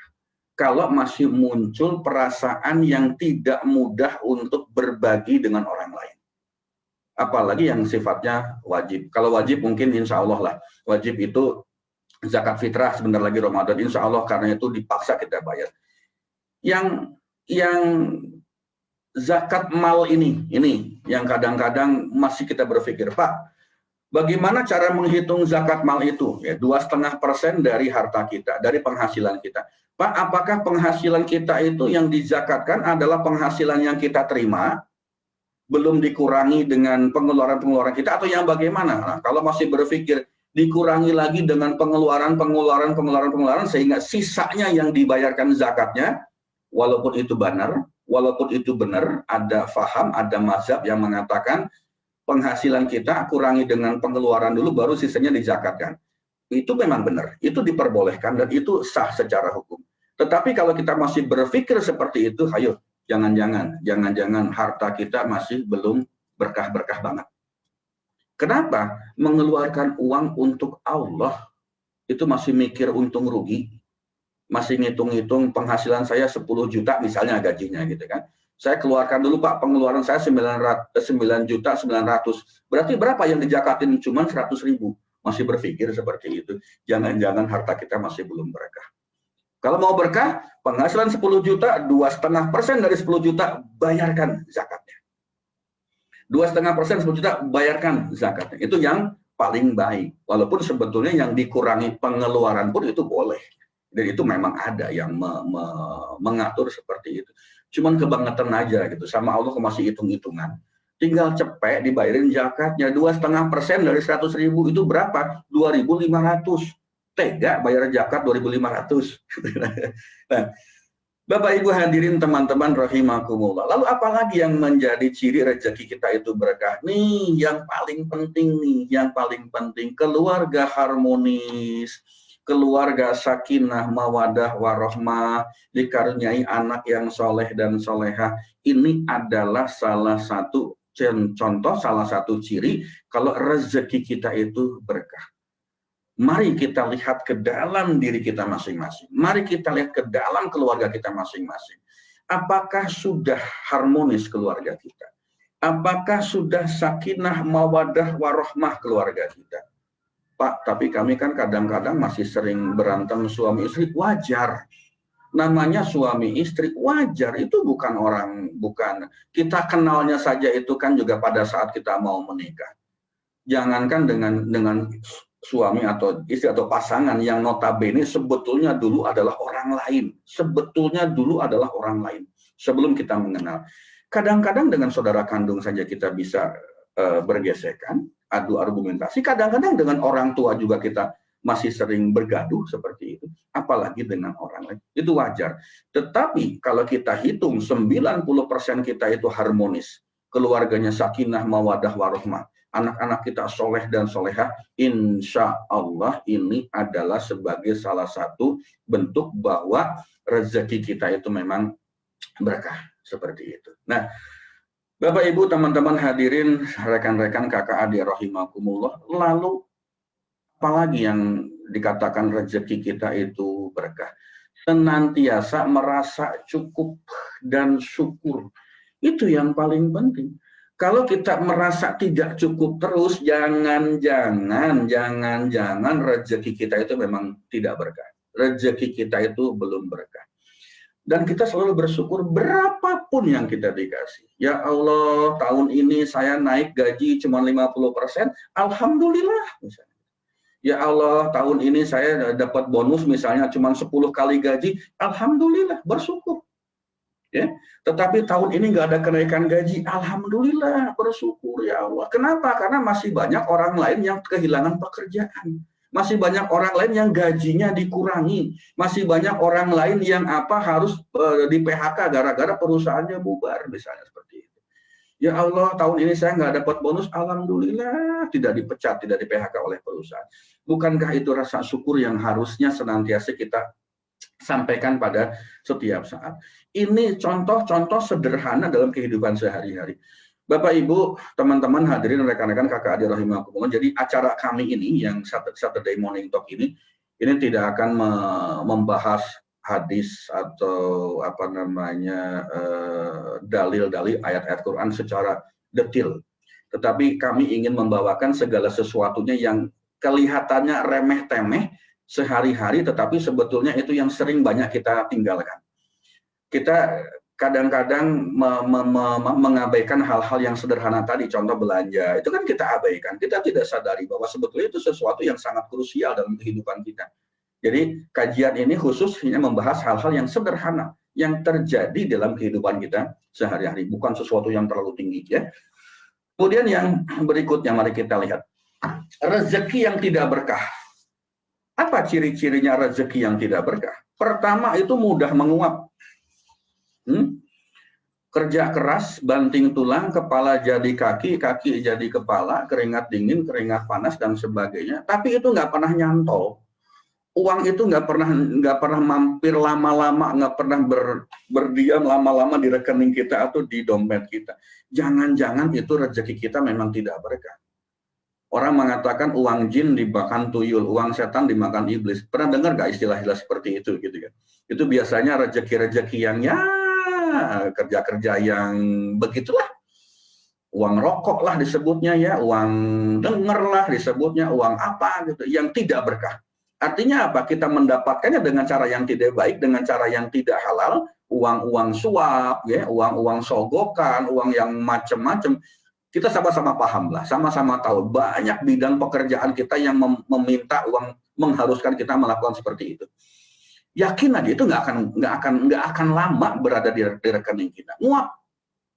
Nguapnya dari mana? Macam-macam. Nguapnya dengan cara apa? Macam-macam. Contoh satu, membawa penyakit. Bapak, Ibu, teman-teman hadirin rahimakumullah, punya penghasilan banyak, penghasilan besar, usahanya bagus, luar biasa, tapi sakit-sakitan. Jangan-jangan itu gara-gara rezekinya tidak berkah. Uangnya banyak, masuknya banyak, bisa miliaran, tapi ternyata itu habis dipakai untuk berobat. Karena kita sakit ini, sakit itu, tuh ada stroke, ada ginjal, ada jantung, ada kolesterol, macam-macam lah. Terus saja kita keluarin. Masuknya uang ke kita itu misalnya gajinya 10 juta, misalnya. Tapi kita berobatnya 9.500.000, itu berarti nggak berkah. Kita punya penghasilan 5 juta, tapi dipakai buat berobat itu misalnya 4.800.000, berarti itu rezeki yang tidak berkah. Rezeki berkah itu akan membuat tubuh kita itu sehat.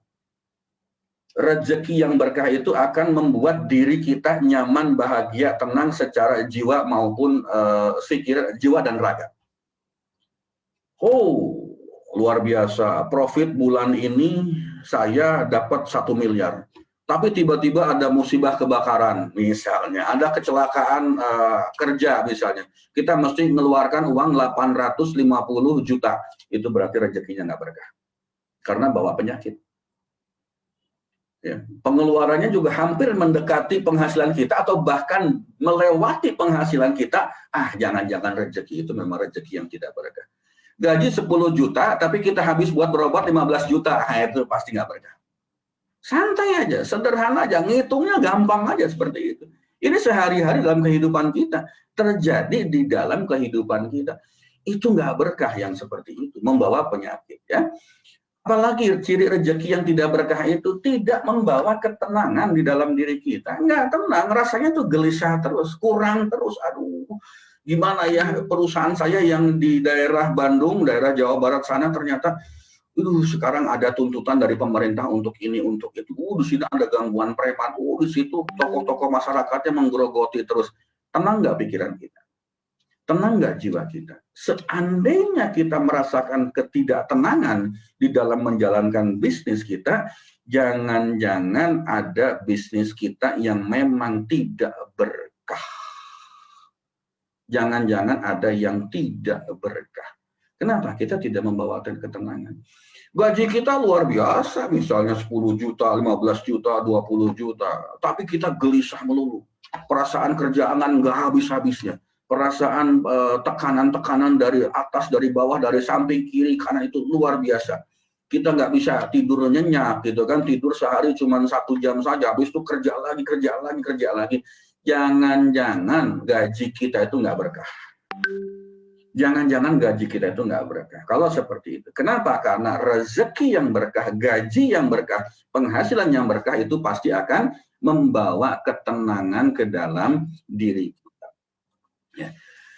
Nah, ini yang penting juga. Gitu.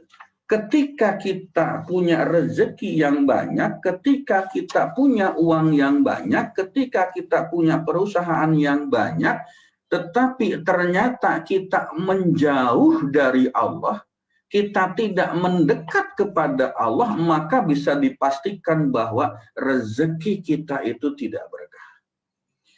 Ayat-ayatnya banyak, hadisnya juga banyak, tapi saya tidak akan sampaikan di sini, waktu kita sangat terbatas. Tetapi mari kita introspeksi diri saja. Ya, sebetulnya kalau kita sudah punya kemampuan melihat ke dalam diri kita sendiri, ya, introspeksi ke dalam diri kita sendiri, ya, apa yang kita lakukan ini benar atau tidak, ayat-ayat Allah itu hanya memberikan penegasan, hanya memberikan penekanan kepada kita. Sebetulnya itu, sadari diri sendiri. Ya, tapi kalau masih belum punya kesadaran, ayo sama-sama kita belajar, ikut kajian-kajian seperti ini, ikut majelis-majelis ilmu seperti ini supaya apa? Supaya kita makin didekatkan kepada Allah. Kenapa Pak? Kok tidak mudah dipakai taat kepada Allah kalau uang-uang yang seperti itu ada satu pemisalan, ya, ada satu apa ya, semacam ya pemisalan bahasanya apa ya, asosiasi atau apa gitu. Jadi kenapa kita punya rezeki yang tidak mudah dipakai taat kepada Allah itu seperti misalnya begini Pak, boleh nggak uang hasil korupsi saya sedekahkan untuk anak yatim? Boleh. Siapa yang mengatakan tidak boleh? Tetapi apakah itu memberikan pahala kepada yang koruptornya? Belum tentu. Ada yang mengatakan bahwa itu seperti halnya kita berwudu, bersuci, mau sholat menggunakan darah babi. Ya, artinya apa? Kita punya niat baik, melakukan yang hal baik, kita punya niat baik untuk sesuatu yang baik, tapi dilakukan dengan cara yang tidak baik. Jangan darah babi lah, terlalu ekstrim. Menggunakan air seni, air kencing kita sendiri misalnya. Kita berwudu menggunakan air kencing kita sendiri. Itu kan bukannya makin suci, malah makin tidak suci di kitanya. Gitu. Nah, Bapak Ibu, teman-teman hadirin, kakak adik rahimakumullah, rezeki tidak berkah itu satu, mudah menguap, kedua, membuat badan kita tidak sakit, tidak sehat gitu ya. Yang ketiga itu tidak memberikan ketenangan pada diri kita sendiri, dan yang keempat itu tidak mudah dipakai taat kepada Allah. Hayo introspeksi, hayo lihat diri kita sendiri. Apakah ada 4 item ini yang ada di dalam kehidupan kita? Jika iya, berarti rezeki kita belum berkah. Jika yes jawabannya, hayo sama-sama kita belajar bagaimana caranya supaya hidup kita, rezeki kita itu menjadi berkah. Lalu bagaimana caranya supaya rezeki kita berkah? Ini ya, hati semakin dekat dengan Allah dan jiwanya tenang, mudah memberi dengan orang lain, keluarga harmonis, dan dikaruniai anak yang soleh dan solehah, serta yang paling akhir senantiasa merasa cukup dan bersyukur. Mari kita introspeksi, mari kita lihat ke dalam diri kita sendiri. Andai 4 item ini sudah bisa kita dapatkan, sudah bisa kita rasakan, alhamdulillah ala kulli hal, insya Allah bahwa rezeki kita memang sudah berkah.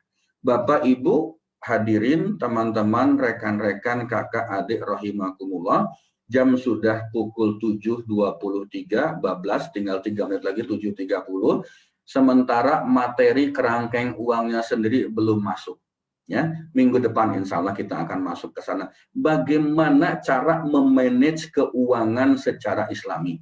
Bagaimana cara kita mengelola keuangan kita dengan cara-cara yang dituntun oleh Allah dan Rasulullah Shallallahu Alaihi Wasallam. Baik, sementara itu saja. Terima kasih. Silahkan Mbak Anggi untuk dihandle sementara.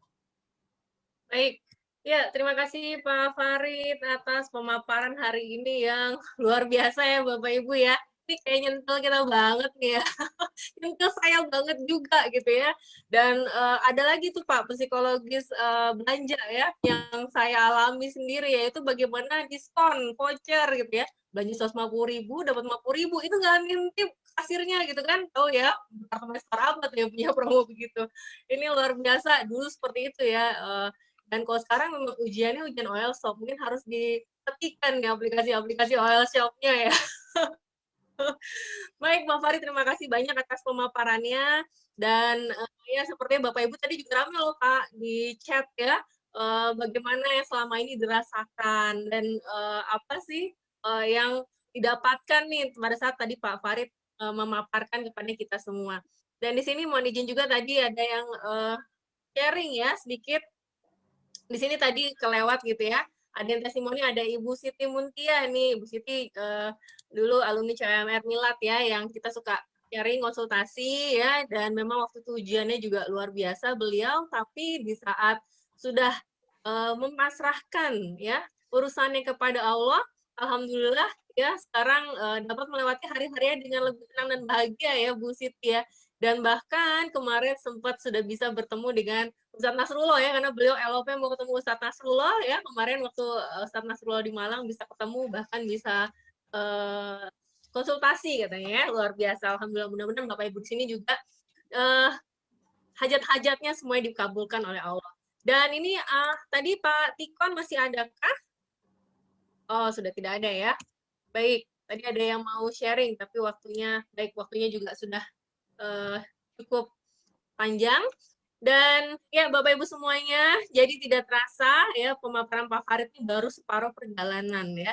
Jadi yang mau tahu kelanjutannya, yang jurus utamanya yang belum dibagikannya karena waktu, mohon izin kita lanjutkan lagi di minggu depan ya, pekan depan. Oleh karena itu tetap stay tune, dan Bapak Ibu semuanya yang tadi ada yang bertanya ya, ada yang nggak ingat, jadi baru masuk di pertengahan materi ya. Ini semuanya live streamingnya akan otomatis terekam di fanpage Facebook Pradita Channel, atau biasanya nanti 1-2 hari ke depan akan saya upload rekamannya di YouTube ya, Pradita Channel. Untuk YouTube mungkin jadinya lebih gampang untuk langsung misalnya melanjutkan yang sebelum-sebelumnya. Mudah-mudahan ini bermanfaat buat Bapak Ibu semuanya. Dan untuk yang mau bertanya silahkan ya, nanti bisa dikirim via WA saja ya, karena kalau udah waktu sekarang mungkin udah terlalu mepet. Kirim ke WA saya di 081211391230 ya. Alhamdulillah. Ya, Bapak Ibu semuanya yang dirahmati Allah, terima kasih atas kebersamaannya di Sabtu pagi ini, dan tentu saja terima kasih kepada Pak Farid Auladi yang senantiasa memberikan kita materi-materi yang majleb, yang daging banget ya, yang menyentil kita semua untuk senantiasa terus memperbaiki diri ya. Dan ya kita doakan Bapak Ibu kepada Pak Farid, mudah-mudahan ilmunya bermanfaat buat kita semua, menjadi keberkahan buat keluarga beliau, dan menjadi amal jariah buat Pak Farid sekeluarga ya. Oke, terima kasih Coach Nana. Alhamdulillah. Ya, baik. Kalau begitu, Bapak Ibu semuanya, seperti biasa, sebelum mengakhirinya, kita akan foto bersama. Silahkan bisa di-on-kan kamera videonya. Doa dulu, Mbak. Oh iya, sorry. Maaf ya Pak Farid, tutup dulu dengan doa ya. Silakan Pak Farid. Saya persilakan tutup dengan doa sampai nggak ingat. Oke, baik. Bapak Ibu hadirin, teman-teman, rekan-rekan kakak adik rahimakumullah.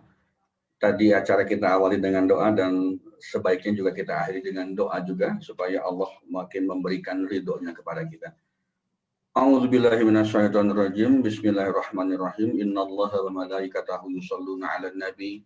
Ya ayyuhalladzina amanu shollu alaihi wa sallimu taslima. Mari kita baca istighfar dan sholawat masing-masing 5 kali. Astaghfirullahaladzim alladzi la ilaha illa huwal hayyul qayyum wa atubu ilaih. Astaghfirullahaladzim alladzi la ilaha illa huwal hayyul qayyum wa atubu ilaih. Astaghfirullahaladzim alladzi la ilaha illa huwal hayyul qayyum wa atubu ilaih. Astaghfirullahaladzim alladzi la ilaha illa huwal hayyul qayyum wa atubu ilaih. Astaghfirullahaladzim alladzi la ilaha illa huwal hayyul qayyum wa atubu ilaih. Allahumma shalli ala Muhammad wa ala ali Muhammad. Allahumma shalli ala Muhammad wa ala ali Muhammad. Allahumma shalli ala Muhammad wa ala ali Muhammad. Allahumma shalli ala Muhammad wa ala ali Muhammad. Allahumma sholli ala Muhammad wa ala ali Sayyidina Muhammad. Ya Allah, ya Rahman, ya Rahim. Sesungguhnya segala puji kami mohon pertolongan dan pengampunan darimu. Kami mohon perlindungan dari kejelekan jiwa-jiwa kami dan keburukan amal-amal kami, ya Allah. Ya Allah, ya Rabbana, kami bersaksi bahwasanya tiada ilah yang hak untuk disembah melainkan Engkau. Ya Allah, tiada sekutu bagimu. Dan Muhammad sallallahu alaihi wasallam adalah utusan Engkau, Allah Subhanahu wa taala. Wahai Zat yang membolak-balikan hati, teguhkanlah hati kami dalam agamamu. Arahkanlah hati-hati kami untuk taat kepadamu, karena sesungguhnya kami memohon kepadamu ilmu yang bermanfaat. Kami memohon kepadamu rezeki yang baik dan amal yang diterima. Jadikanlah hati kami senantiasa teguh dalam setiap ujian-Mu, ya Allah, karena kami tahu bahwa semua itu adalah bukti Engkau sangat menyayangi kami. Engkau jadikan ujian hidup ini sebagai penghapus dosa-dosa kami, sekaligus sebagai jalan kami untuk mendapatkan masa depan yang lebih baik. Ya Allah, ya Tuhan kami, perbaikilah agamaku, lapangkanlah tempat tinggalku, dan berikanlah keberkahan pada rezekiku. Janganlah engkau jadikan hati kami condong kepada kesesatan sesudah engkau berikan petunjuk kepada kami. Karuniakanlah kepada kami rahmat dari sisi engkau, ya Allah, karena sesungguhnya engkau maha pemberi karunia. Rabbana atina fid dunya hasanah wa fil akhirati hasanah wa qina adzabannar. Wa sallallahu ala sayyidina Muhammadin wa ala alihi wa sahbihi ajmain. Subhana rabbika rabbil izzati amma yasifun wa salamun alal mursalin walhamdulillahi rabbil alamin. Al-Fatihah. A'udzu billahi minasyaitonir rajim. Bismillahirrahmanirrahim. Alhamdulillahirabbil alamin arrahmanir rahim maliki yaumiddin. Iyyaka na'budu wa iyyaka nasta'in. Ihdinas siratal mustaqim siratal ladzina an'amta 'alaihim ghairil maghdubi 'alaihim waladdallin. Amin. Amin amin ya Allah ya rabbal alamin. Terima kasih pada Bapak Ibu dan mohon maaf jika ada hal yang tidak berkenan. Selamat pagi. Billahi taufik wal hidayah. Wassalamualaikum warahmatullahi wabarakatuh. Ya. Waalaikumsalam warahmatullahi wabarakatuh. Terima kasih Pak Farid atas hari ini ya materinya. Ini materi yang kelihatannya sehari-hari buat kita ya. Tapi kalau kita benar-benar praktekkan, insya Allah akan makin dahsyat ya Bapak Ibu semuanya ya. Bismillah, saya pun juga di sini belajar ya. Diingatkan lagi oleh Pak Farid ya, dan mudah-mudahan semakin bisa membawa keberkahan dalam kita semuanya. Terima kasih Bapak Ibu semuanya yang telah membersamai di Sabtu pagi hari ini ya. Insya Allah kita jumpa lagi di sesi kelanjutannya jurus kerangkeng uang ya. Nah, insya Allah mudah-mudahan besok pekan depan sudah masuk benar-benar jurusnya ya. Dan yang mau bertanya atau memberikan testimoni silakan bisa ke WA ke saya, atau yang mau menonton ulang bisa ya share juga, bantu share baik di Facebook Pradita Channel ataupun YouTube Pradita Channel, karena bisa jadi orang-orang di sekitar kita ada yang memerlukan ilmu ini, dan mudah-mudahan semakin ilmunya Pak Farid semakin berkah ya, bisa menjangkau lebih banyak orang. Alhamdulillahirrahmanirrahim ya. Dan kita tutup majelis ini dengan mengucapkan subhanakallahumma wa bihamdika asyhadu alla ilaha illa anta astaghfiruka wa atubu ilaik. Wassalamualaikum warahmatullahi wabarakatuh. Nah, ini malah saya jadi ingat ya foto ya. Silakan Bapak Ibu di on kamera videonya. Bapak Ibu semuanya. Oke ya, biasa meraih ridho Allah, boleh diangkat tangannya. 1, 2, 3. Oke, ditunggu sebentar nih. Masya Allah hari ini tadi sampai 114 orang ya dibayar. Kemudian ya angka 1 semuanya cukup untuk Allah fokusnya ya, dan sama-sama terhubung di masa itu. 1, 2, 3.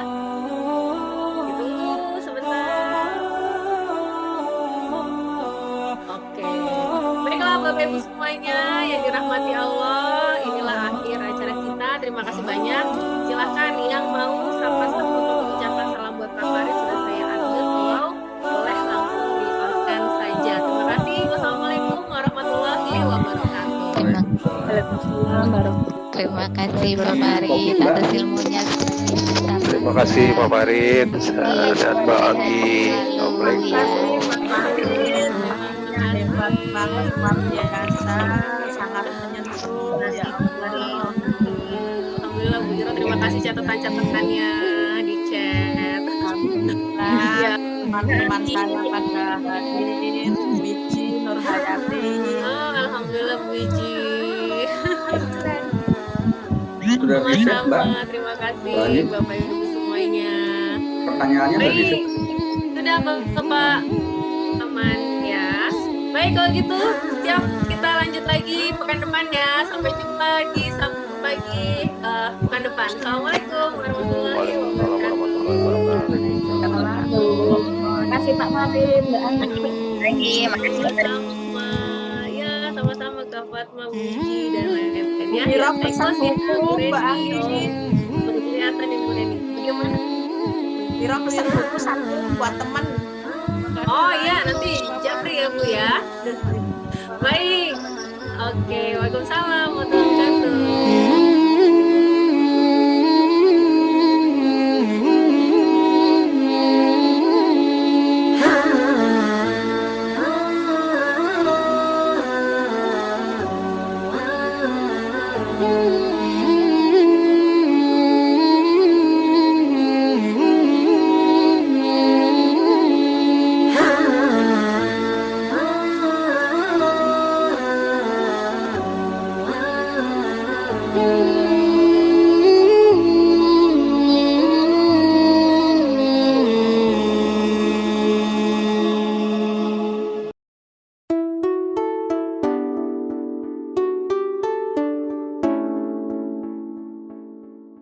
wabarakatuh.